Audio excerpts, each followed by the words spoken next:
Muy bienvenidos al Mundo Nos Mira desde la Usina del Arte y por el canal de la ciudad. Quiero contarles que estoy profundamente feliz de hacer la segunda temporada del programa. Le quiero agradecer también a la gente del canal de la ciudad, a las autoridades, a la gente de cultura por permitirme hacer este programa que sinceramente para mí es un honor porque hemos tenido la posibilidad de conocer a figuras sensacionales, increíbles, con una historia riquísima de nuestro país. También tuvimos la posibilidad de conocer Buenos Aires, lugares de Buenos Aires que yo personalmente no conocí, y me imagino que ustedes tampoco. Lugares que convierten a Buenos Aires en una de las ciudades más importantes de Latinoamérica culturalmente hablando. Así que de verdad me siento muy honrado. Espero que este año ustedes la pasen muy bien con nosotros. Para empezar, en el primer programa tenemos un invitado de lujo, el señor Darío Loperfido, director general y artístico del Teatro Colón. Por supuesto que nuestro informe va a estar basado en el templo de la cultura de Buenos Aires, que es el Teatro Colón. Así que, por favor, no se lo pierdan. Bienvenido. Gracias, muchas gracias por tu tiempo y gracias por invitarnos a esta casa que para todos nosotros es el ícono de la cultura, ¿no?, de nuestra ciudad. Sí, que es un lugar que no deja... Yo vengo aquí desde muy chico y pasé por distintas instancias vinculadas al teatro. La más permanente, la de espectador, la de habitué de este teatro. Y yo todos los días me despierto y digo, qué locura tener que ir a tu trabajo y que tu trabajo sea el Teatro Colón.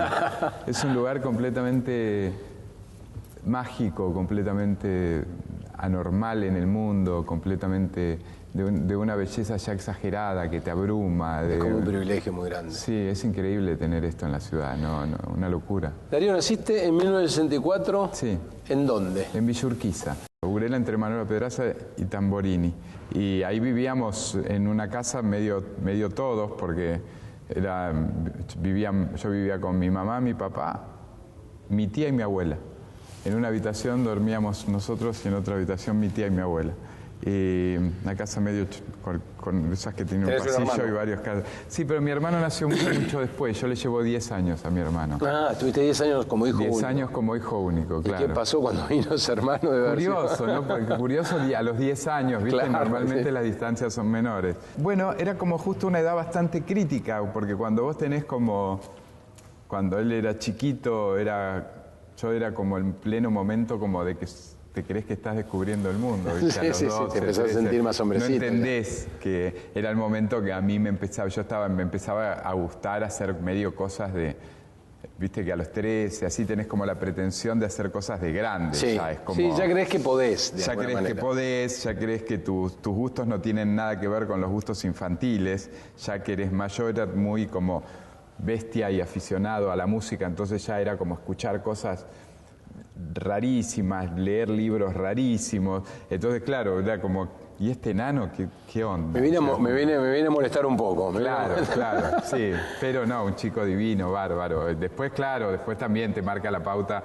Nosotros vivimos juntos así, entendiéndonos muy poco tiempo. Porque, claro, yo los, 18, después del servicio militar me fui a vivir a otro lado, me fui a vivir solo y ya ahí mi hermana era el momento que por ahí podíamos haber tenido una cotidianidad más grande. ¿El viejo laburaba? Sé que era delegado gremial. Sí, mi papá era gráfico, era obrero gráfico, sí. Del diario La Razón, de La Razón cuando era, ¿te acordás que era vespertino?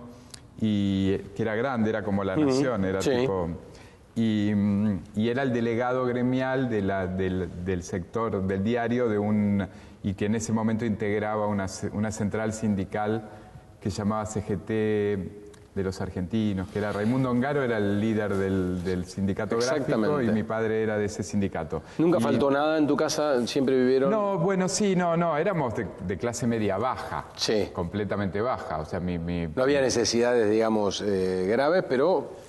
Bueno, esa casa que yo te digo, para que te des una idea, era tan chiquita que era la típica casa que vos entrabas y había un patio en el medio y del patio una puerta era la cocina, otra el baño, un cuarto, otro cuarto, ¿no? Y yo hasta los 12 años o 13 en una habitación dormían mi mamá, mi papá y yo en una cama chiquita al lado, no había otro lugar, porque en la otra habitación dormían mi tía y mi abuela, que mi tía, la hermana de mi papá. ¿Y vos lo vivías con total naturalidad eso? Sí, o en algún momento sin ningún problema, éramos gente de clase humilde, mi papá era un trabajador, un obrero, era un obrero gráfico, y lo decía con mucho orgullo, y era una casa muy estimuladora, porque mis padres no tenían mucho dinero, pero siempre te estimulaban a que leas, y quizás exageradamente. Mi padre era muy lector, era un obrero gráfico, pero era un tipo que le gustaba mucho leer, y en casa había muchos libros. Y él era medio divague, mi papá, porque me decía, tomá, lee este libro, y por ahí era un libro que no era para un chico. ¿Te agarraba con Kafka o te agarraba? Claro, sí, me acuerdo, La Metamorfosis, por ejemplo, como a los 12 años, 11. Y yo había como momentos que le decía, papá, no entiendo, y siempre era una frase que era medio brava, pero que después se la agradecí mucho a mi padre, que me decía, lee hasta que entiendas. Qué maravilla. O sea, como, ¿no entendés? No pasa nada, lee hasta que entiendas. Yo decía, bueno... Vos siempre la par yendo al cole. Sí, pero mi padre, cuando viene el golpe militar en el año 76... El mismo día del golpe, claro, el diario se interviene, entonces se queda sin trabajo y él empieza un juicio para cobrar su indemnización, porque todavía no se lo pagaban, que lo termina ganando muchos años después. Entonces, esos años fueron bravos, económicamente más inestables. ¿Vos laburaste desde muy chico? De muy chico, como de los 16, ya era cadete a los 16, después tuve que cortar por el servicio militar, se hacía el servicio militar. Yo lo hice. ¿Vos lo hiciste también? Y yo soy 60, o sea, mirá, 4 años más. ¿Dónde lo hiciste? Yo lo hice en Marina, hice casi 2 años. Ah, un montón. Seguimos charlando con Darío, director general del Teatro Colón, un verdadero orgullo. Con una historia de vida realmente fascinante, ¿no? Porque siguiendo tu historia uno piensa tu origen, ¿no? Tu padre de clase media baja, obrero, con todo esto que vos decías de tratar de insertarte en la lectura. ¿Tuviste que dejar el colegio para trabajar? Claro, después, en ese momento había que trabajar, claro. Después yo fui retomando todos los estudios y todo mucho tiempo más tarde. En ese momento yo tenía que salir a trabajar, mi papá no tenía trabajo. Claro. Y había prioridades, digamos. Bueno, era como una cosa de... O sea, mi padre trabajaba en los periódicos, En la época de la dictadura, él queda como con bolilla negra, no podía trabajar ni en el que trabajaba ni en ningún otro. Entonces, y era su oficio. Fue un momento medio bravo. Porque aparte no era solamente lo económico, sino que era lo que había pasado para que deje de trabajar. Sí, y además como, viste, tenés una crisis personal muy fuerte porque es lo económico, pero es también para lo que vos te habías formado, claro, tu medio de vida. Es tu esencia, tu espíritu. Mi papá había como casi, había sido como su trabajo inicial en la vida y toda la vida la hizo ahí adentro, toda su vida laboral la había hecho con los periódicos en un taller gráfico. Entonces eran los 3 problemas, la despersonalización, de perder tu oficio, el problema económico de no tener trabajo, de que esta cosa de que empezaba a pasar de tener un sueldo todos los meses a no tenerlo y a mi padre tener que hacer cosas y changas. ¿Cómo se las arregló el viejo? ¿Qué hizo? Y hacía cosas, hacía changas, después administró una parada de diarios, después con un familiar que puso dinero compraron una. Y era esa cosa también, siempre vinculado a los diarios, porque era esa cosa de levantarte a las 4 de la mañana, ir a buscar los diarios, repartirlos, el reparto, mi padre hacía eso, de tirarlo por abajo de las puertas. Entonces hizo eso durante muchos años, pero la cuestión fue que a los 16 más o menos yo empecé a trabajar, que no dejé nunca de trabajar, digamos, pero en ese momento después empecé a trabajar ya en las cosas que más tenían que ver con mi gusto, con lo que a mí me interesaba y todo, digamos. Claro. ¿Y cómo en ese momento ¿Una decisión tuya personal de decir yo tengo que volver a estudiar? Sí, después, claro, di unos exámenes compensatorios y después estudié un poco la carrera de comunicación y después me pedían esos exámenes compensatorios para estudiar Derecho, pero ya bastantes años después. Y no terminé la carrera de Derecho, habré hecho como 20 materias, una cosa así. No empecé porque ya empecé a funcionar mucho como gestor cultural y me daba cuenta que eso me interesaba más. Es lo que más te interesaba. Claro. Porque aparte, la verdad que es un poco impresionante, ¿no? Porque ya a los 28 años estabas manejando el Centro Cultural Rojas. Claro. Con lo cual eras muy joven, porque después a los 33 fuiste secretario de Cultura de la ciudad. De Ciudad y después a los 35 de Nación. País, sí, bastante, todo bastante... Bueno, yo digo que igual el que me considero más joven fue a los 50 el Colón, porque yo pensaba, el Colón siempre pensaba que era un lugar que me iba a gustar, me gustaba, era como aspiracional, pero siempre pensaba que iba a ser cuando ya más grande todavía. Pero en ese momento sí, yo empiezo en el Rojas y yo era chico, y no empiezo de director, yo empiezo trabajando en el Rojas. Antes de dirigir el Rojas estuve como 3 años trabajando ahí, como programador y eso. Pero después sí, me llevaba muy bien con el director después era un gran amigo mío, el que se llamaba Leopoldo Sosa Pujato, que tenía que renovar su cargo y en un momento decide no renovar. Después me enteré yo que era porque tenía una enfermedad, pero en ese momento era bastante incomprensible porque... Y ahí entre todos los que estábamos ahí dicen, bueno, Darío que como conoce más o menos todo esto, me quedo yo en su cargo. Fue como raro también porque yo reemplazaba a Leopoldo y pensaba que Leopoldo, no sé, que él no sabía bien qué le pasaba y en realidad después nos enteramos al poquito tiempo falleció. Que estaba enfermo. Que por eso no quiso seguir en el cargo porque estaba enfermo. Un gran tipo, un gran intelectual, un tipo del que yo aprendí un montón, muchísimo.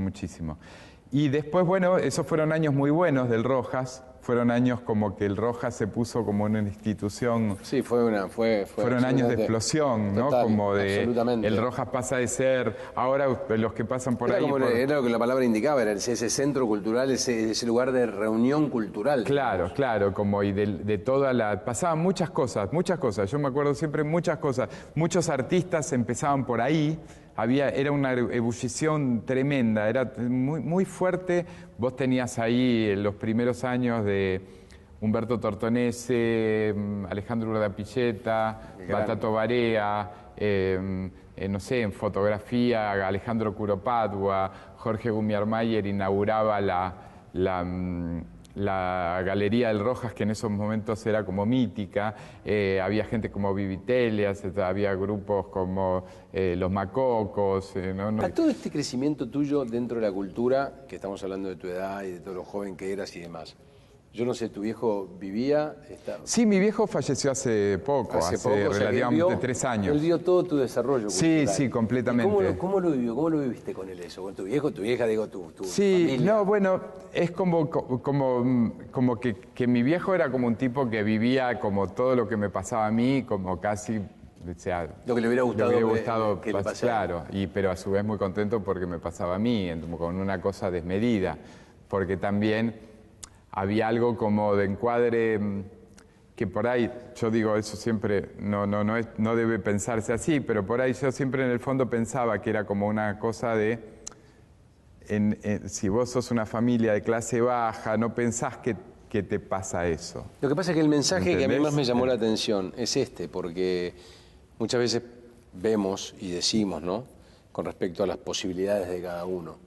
Y por ahí vos venís de un hogar con todo lo que contaste ya y que la gente se está enterando ahora con nosotros, y estás donde estás, y llegaste donde llegaste, y pasaste por los distintos ámbitos de la cultura.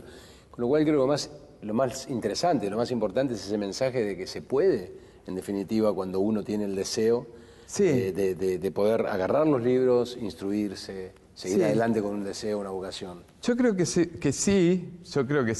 digamos, sí se puede. Yo podría decir, pero no lo voy a decir desde un criterio mezquino de decir si yo lo pude hacer, lo pudo hacer todo el mundo.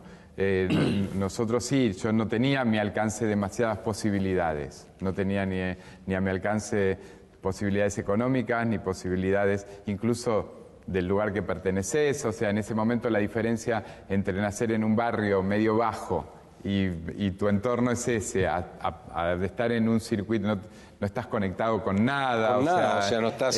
pero esto es lo más impresionante. Pero es como la cosa que yo planteo siempre, que nunca hay que dejar a la gente de menores recursos hay que darle ayuda, hay que darle comida, hay que darle... Todo eso está bien, no lo discuto, pero hay que hacerle llegar desesperadamente la posibilidad del acceso a la cultura, porque eso es una herramienta tremenda, o sea, para que se te abra la cabeza y para que puedas soñar. O sea, es un estímulo tan potente que es lo que te permite muchas veces crearte un futuro que no te ha sido dado y vos te lo das a vos mismo. Que por ahí ni siquiera te imaginás. Claro. Para cerrar el primer programa te quería pedir porque viste que yo siempre digo que todos los, de alguna manera, los políticos, la gente que ocupa cargos y demás, utiliza términos que el común denominador de la gente a veces no comprende, sí, ¿no? Y más allá de lo que significa etimológicamente la palabra cultura, ¿qué le definirías a la gente como cultura? Para aquel que lo tenga que entender fácil. Bueno, también tiene que ver con eso, ¿no? Como yo diría, más allá, hay un montón de generalizaciones y hay un montón de utilizaciones técnicas de esa palabra que a mí eso es más para un ámbito académico. Exacto. O sea, yo podría citar los grandes ensayos que se escribieron sobre eso, lo que escribió T.S. Eliot, lo que escribió Vargas Llosa, la definición de la cultura antropológica. No vale la pena. Yo lo que digo es, el acceso a los bienes culturales te da una mejor vida. No es solamente que ser culto no es una medalla, es tener la posibilidad de disfrutar de más cosas y de que tu mundo se abra. A mí me causaba como de mucho agregar más conocimiento. Más conocimiento, y no te quita lo que tenés. Si a vos te gusta el fútbol, si a vos te gusta ir a bailar los sábados a la noche, está bárbaro, nadie dice que eso está mal. Lo que defendemos muchos es, que no te dejen solo con eso. Escuchar una sinfonía te agrega, leer un libro te agrega como te hace mejor. Yo siempre recuerdo una vez que acá vino al Colón, yo no estaba acá hace muchos años, cuando fue la reapertura, cuando vinieron, creo que fue la semana que vinieron cuando vino el jefe de gobierno, Mauricio, a reinaugurar el Colón, que vino Mujica, el presidente de Uruguay. Y él había dicho que también era de una familia muy humilde, pero su papá juntaba unos pesos cuando era chico y la gran cosa era venir a Buenos Aires y venir un día al Colón, ¿no? Y yo digo, eso es lo que te puede... Mujica terminó siendo presidente del Uruguay. Su amor por la cultura lo llevó a tener un horizonte más vasto del que el destino presuntamente había previsto para él.